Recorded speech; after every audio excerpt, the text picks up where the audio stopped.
নমস্কার বন্ধুরা, আজ চলে এসেছি হাইব্রিড ভিঙ্কার পরিচর্যা নিয়ে। অনেকেই বলেন যে হাইব্রিড ভিঙ্কা করতে পারছেন না।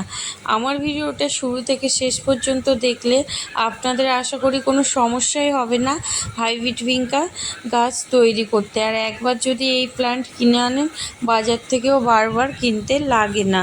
তো বন্ধুরা, আমার যারা পুরানো বন্ধু তারা জানেন আমার চ্যানেলের শুরু বা বিভিন্ন রকমের এই ভিঙ্কা নিয়ে আমি ভিডিও দিয়েছি।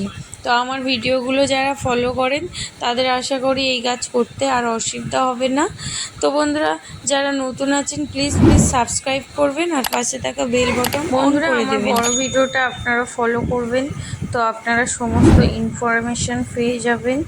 আগেরও অনেক ভিডিও দেওয়া আছে, সেগুলো আপনারা ফলো করে দেখে নিতে পারেন কিভাবে আমি নয়নতারা বীজ থেকে বারবার তৈরি করি।